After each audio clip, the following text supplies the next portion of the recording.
And we, I mean, we just had our meeting last night. So, you know, I'm not sure there's a ton to follow up on, but I guess the first item on the agenda was whether anyone had anything they wanted to talk about arising out of the meeting last night. Just very, you know, very generally and broadly.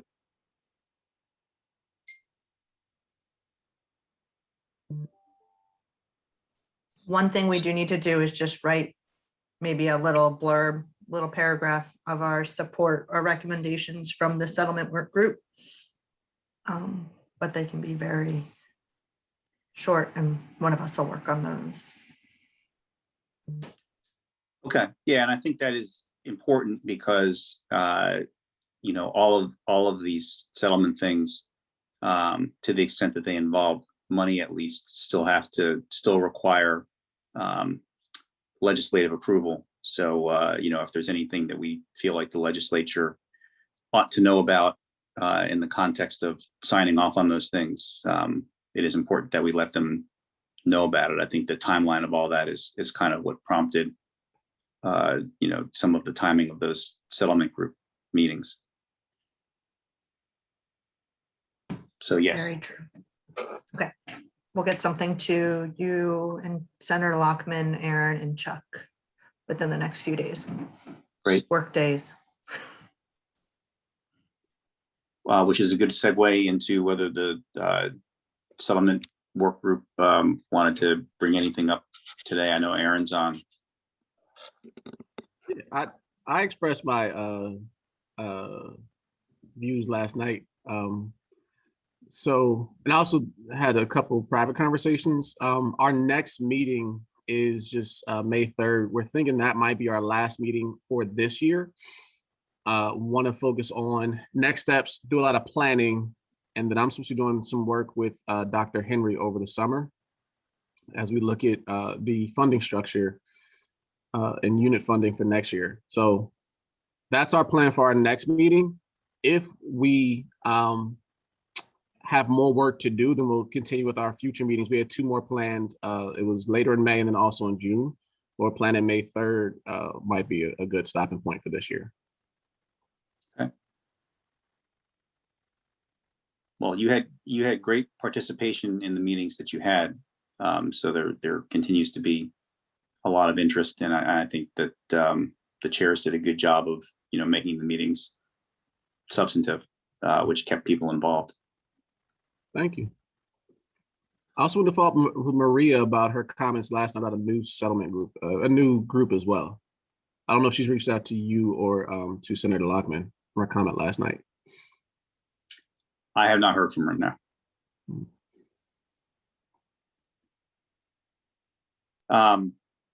And for the social determinants group, I'm just peeking. I thought I saw Ray's. I thought, yeah, Ray is with us.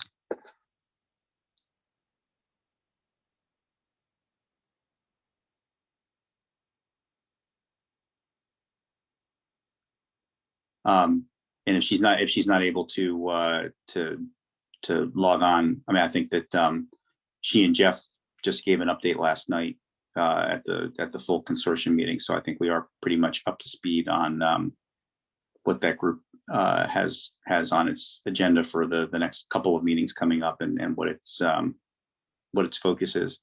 And I think they've been doing a good job. Jeff mentioned, both of them mentioned at the meeting last night, that there's a focus on trying to actually get some of the recommendations that the group had already made to be implemented by the General Assembly in the 2 months that are remaining in the legislative session. And I think anecdotally that they have made some good progress on that front. And you never know what's going to be in the budget until it's unveiled, but there are some good initial signs that the recommendations are being taken seriously, and yeah, and a good part of them might be adopted. Haley, I don't know what you wanted to talk about today on the American Recovery Plan. I just put it there to remind people that Secretary Bunting released the 2-pager on the on the funds. And Tizzy mentioned last week that maybe Secretary Bunting could come to a planning meeting and kind of talk about that 2-pager. So I was just wondering if we thought that was a good idea and if you'd like me to reach out to her and try to get her on one of the next planning meetings. Sure, it can't hurt. I think that's, she's pretty, she's on the run a lot, but it certainly can't hurt. She and I had a chance to talk a little bit about the funding, the federal funding. And my primary concern was, did it overlap with anything that we were trying to get done?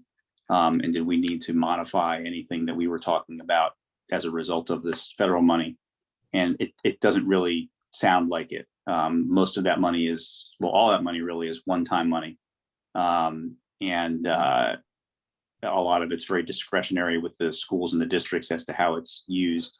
And there's, some of it relates to professional development, like our recommendations, but, our recommendations by design are ongoing. And part of the goal of the professional development recommendations that we made was that the schools that got the money, that they would become part of an ongoing long-term project at the school that would make the schools attractive places for teachers to come to teach and stay. And that by definition requires that it be a long-term commitment. And this federal money is all short-term. So it's great to have it. But from the one conversation I had with her, it didn't really sound like it changed a lot for us in terms of what we were advocating. But again, that was a conversation with her on her cell phone while she was running from one school to another. So if we could get her to come to one of these meetings, I'm sure that would be helpful. Okay, sounds good.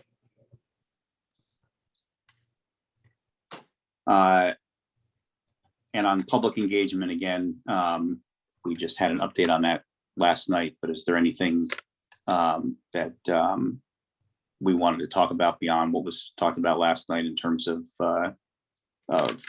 testimonials or the newsletter? No, I don't think so. This was just an update to let everyone know that all the testimonial videos that we have are published up on the Facebook for people to share and comment and do whatever they want to with the videos.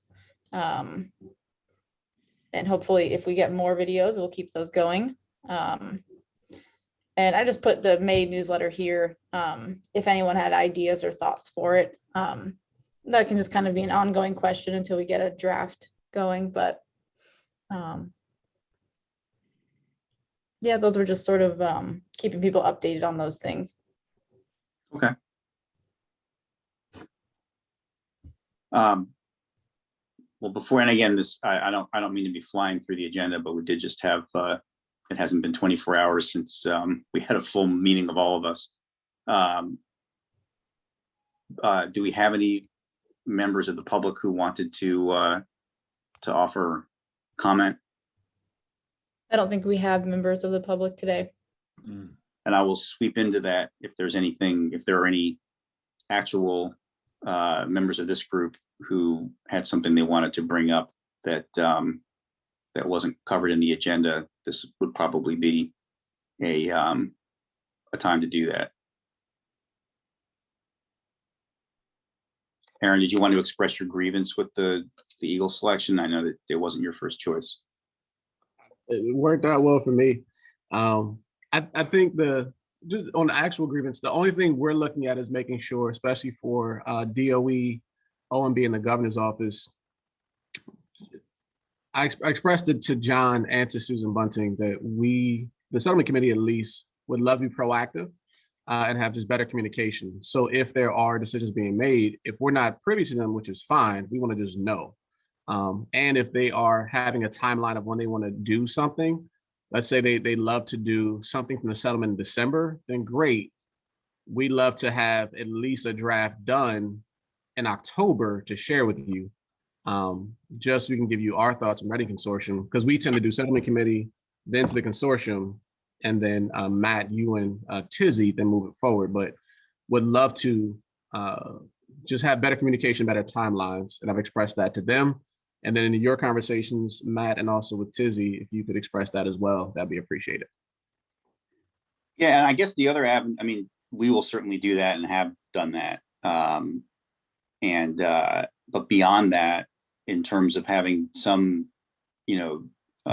influence over the formal process, I think that the deadline has not yet come for asking questions. For the current RFP, yes. Yeah, and I don't, and honestly, I'd have to pull it out to know for sure, but I don't think that questions are limited to potential bidders. I think anybody who's got a question, I think, legitimately can ask a question. So if there are facets of that RFP that you think are still, lacking, I don't know why, you or another member of the settlement group, sort of Jeopardy style could not put them in the form of a question and submit them. And they do have the, well, in my lawyer's opinion, at least, they do have the flexibility to adjust the RFP in response to questions that are asked. So there is, there is an avenue if you think there's, certain specifics that ought to be in there that aren't, to bring that up. I think Maria had a great point last night, especially looking at our focus in the settlement is on English language learners, and bilinguals not at the forefront of that is a really good point. We'll submit questions as needed. I just think moving forward for other pieces of it, though, we want to make sure that we can be proactive in the future. And I've already expressed, I think this was done very poorly, but we'd like to not be in a situation because we want to actually have a positive impact. So. Right. No, I think this definitely was an unforced error on their part, which hopefully they recognize.